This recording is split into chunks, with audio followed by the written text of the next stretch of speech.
Episode 5, Vince. We have a fresh lot of 5 questions for this episode number 5. Let's get straight into it. Let's do it. Question number 1. What is the clinical dose of creatine hydrochloride? From Joshua Ramos. That's a great question for the clinical dose. What do you think the clinical dose of creatine HCl is? Well, firstly, do you use it? Not HCl, I use monohydrate. Okay, you're one of those old school one of the old school users. Ones. So, I mean, I was looking at this, and there's a few studies. So HCl has been shown, studied at 1.5, there's some studies at 5 grams, at 3 grams. Yeah. And the studies at 1.5 showed very similar to the studies at 3. Mm-hmm. So I think anywhere from that kind of 1 to 3 gram mark is going to give you that clinical dose. And that's coming from kind of research that's out. And that's pretty much from what I could see from where it stands. I've been a user of Creatine HCl pretty much since Creatine HCl first came out. Do you remember Concrete? Yeah. Concrete was the first Creatine HCl, and they had there was like a patent issue and all sorts of bullshit. Anyway, now Creatine HCl is widely available. I personally use HCl Pure from Creation Supplements, and I've been using that for years.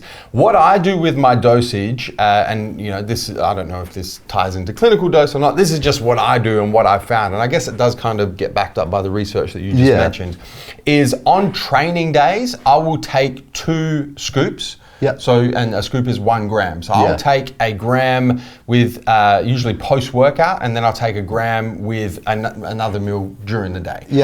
On days that I don't train, I'll take a gram with my first meal of the day. Okay. So on non-training days, it's 1 gram per day. On training days, it's 2 grams per day, spread over 2 1-gram doses. I have taken it before, and that's pretty much the same as what I did. I did 2 grams, 1 with breakfast in the morning and 1 post-workout. I think, just to elaborate a little bit on why the dosage of creatine HCl is so much smaller than creatine monohydrate, because the clinical dose of monohydrate is at least 5 grams per day. Yeah. So, HCl, you're at, 1 to 2 grams somewhere in there per day compared to 5 grams of creatine monohydrate. The reason for that is because creatine HCl is pH aligned with your gastrointestinal tract. So it's an acidic based creatine. The hydrochloric acid that the creatine is attached to is pH aligned with the acid in your stomach effectively, which means that your body is able to absorb it much better than it is a creatine monohydrate. Yeah, and that's why it was created essentially, because creatine monohydrate is not very bioavailable, so they created HCl because of that reason. And monohydrate as well, for some people can cause gastrointestinal distress. There's a whole bro science theory about water retention. I personally don't buy into it because I think one of the main things of creatine is to draw water into the muscle. I agree, I don't think it changes with either type, but that's the explanation for why the quote unquote clinical dose of creatine hydrochloride, or let's just go efficacious dose, the dose that works, is so much less than creatine monohydrate. Question 2. So with Australia in mind, realistically, is it worth prepping to hit the stage in October, November, December, so 2020, that's 2020, or is it better to take the opportunity to focus on growing? From Kyle Giannotis from Instagram Q&A. Very cool. And Kyle, for those of you who don't know, is our reigning men's physique champion in South Australia. He took out the Arnold qualifier back in March. Okay, so let's answer this 2 ways. Let's answer this specifically to what's happening in Australia and Adelaide with the South Australian State Championships and all of the state championships around all of the states, and then the nationals. The state championship qualifiers were scheduled for October, and then the nationals were scheduled for late October in Queensland. In my capacity as promoter here of the IFBB Pro League in South Australia, Kyle, I can tell you right now that we are currently looking at what we're going to do collectively as promoters from all the other states. So we actually had a Skype meeting on Monday morning. Tony Doherty, John Davey, Lindy Olsen, Josh Lenardowitz, Mark Gresh, who else was there? The whole crew, all of the promoters from all the different states were there. And we pretty much tabled 3 different options. The first option is to keep the dates as they are and risk that we may still be in lockdown and we may have to cancel the shows as we get closer to the date, depending on what the governments decide in each of the different states and territories. The second option is that we try and reschedule the shows and push them back 4 to 6 weeks. So that would mean we'd look to have our state championships and national qualifiers in November, and then the national championships and pro qualifiers late November, early December. And then the third option is to take them completely off the table and just focus on the Arnold qualifier next year. At this point in time, we don't know which one of those three actions we are going to take.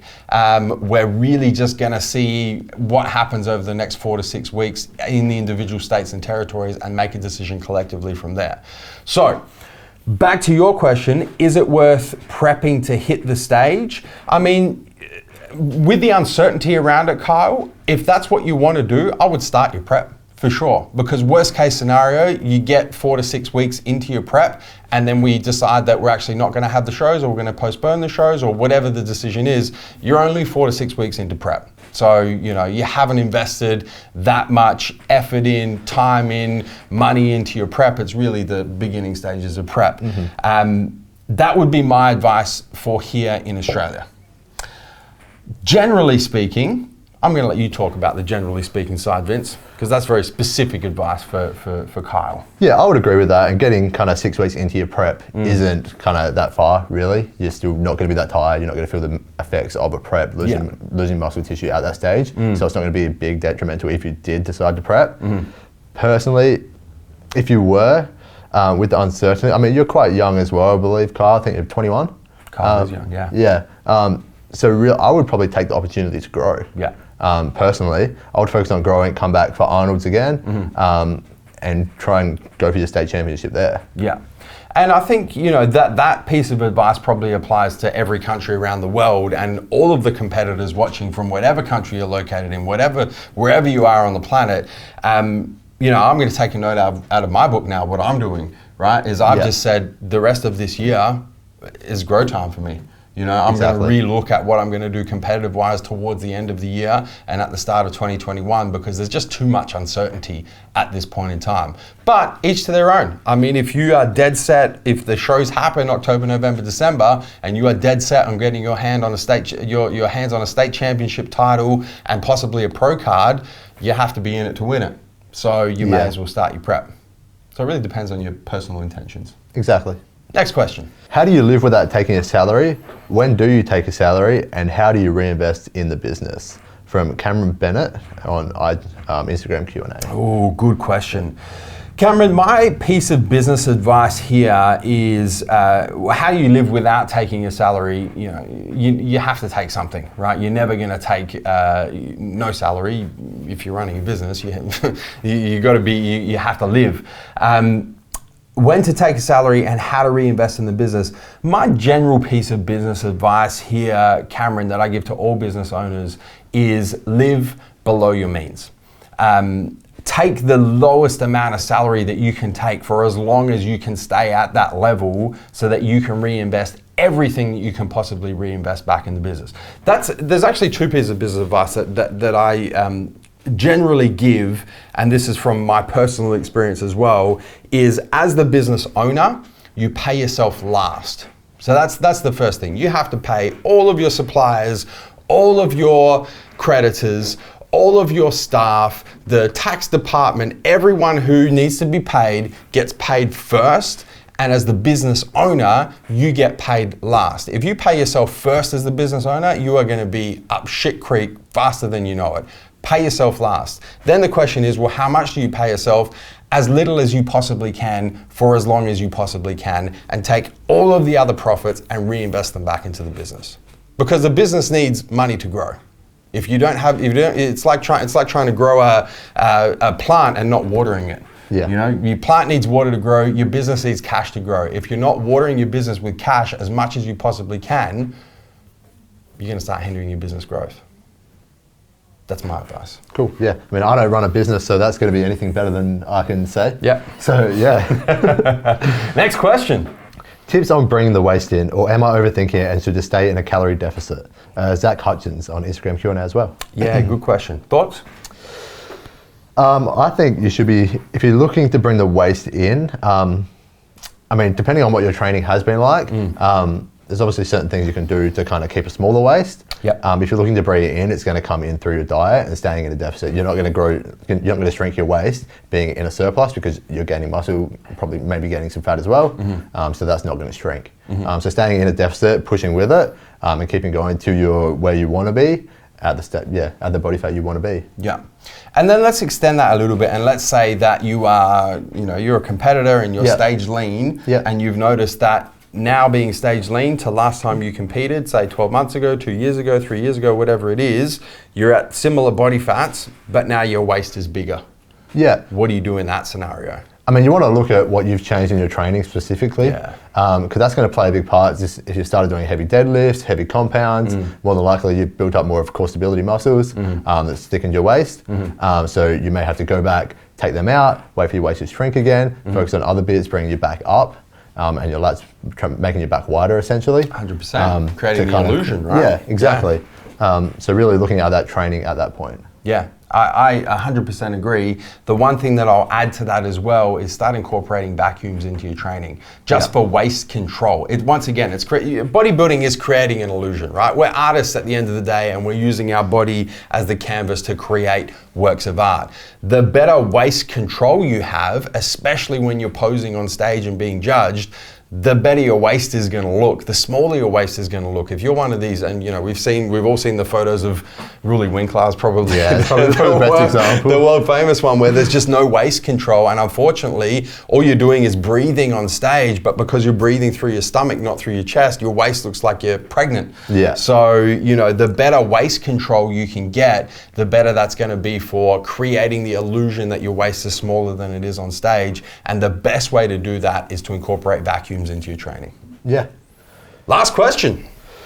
So if you have a cheat meal on the weekend, do you fast up to it or still consume daily calories? From Shibby Boy Fitness on Instagram Q&A as well. Yeah, okay. This is, there's probably a couple of different ways that we can kind of frame this question. I think that we need to firstly consider the circumstances upon which you're having a cheat meal. Yeah. Right, so let's say first scenario, you're just, you're not a competitor, you're just into health and fitness generally, you stick to your diet most of the week, and then you give yourself one cheat meal a week or a couple of cheat meals a week, or whatever fits your lifestyle.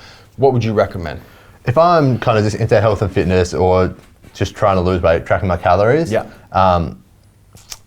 depends. If you're in a calorie deficit, and depends whether that cheat meal is going to put you over your calories for that week period or however long you're tracking. If it is, then there was no point being in a calorie deficit that whole week. That's right. If you're looking to maintain, you're in a calorie deficit all week, have that cheat meal, and it's going to put you up to your maintenance calories. Fine, probably not as big of a deal. I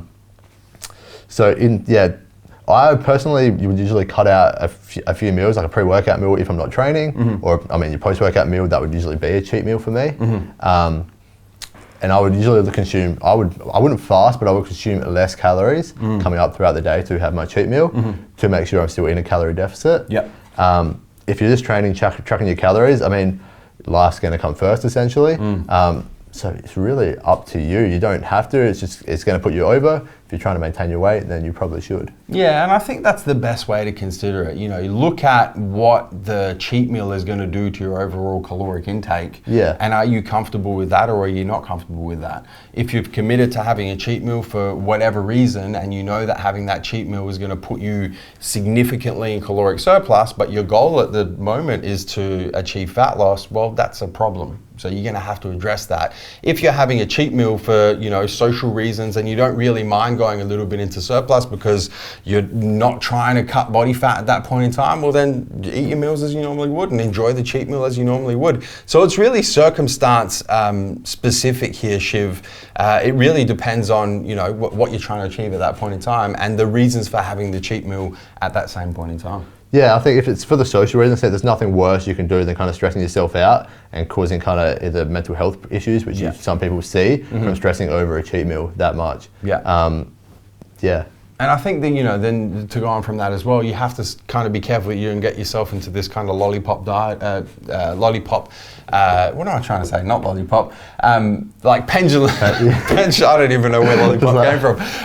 Yo-yo. That's the one. Like lollipop, yo-yo. What food? Yo-yo dieting, where you're having a cheat meal, you're restricting calories significantly before the cheat meal so that you can have your little blowout cheat meal, and then the next day you go and significantly restrict calories to get yourself back into deficit. deficit, and then you're hungry as shit, so you go and have a massive cheat meal, and it's just this massive, I'm going with lollipop, I don't care. Lollipop dieting, I'm gonna trademark that shit. Yo-yo dieting, which is not healthy physically and also not healthy mentally as well. Yeah, definitely. And that's a wrap for this episode of The Clinical Dose. Guys, if you have a question that you would like us to answer in the next episode of Clinical Dose, post it down below in the comments section on YouTube, the comments to this video. As always, don't forget to hit the subscribe button, subscribe to the MassiveJoes YouTube channel, stay up to date with all the latest editions of Clinical Dose and everything else going on the MassiveJoes YouTube channel. Until next time, where we're coming to and from Vince. MassiveJoes.com. Stay massive.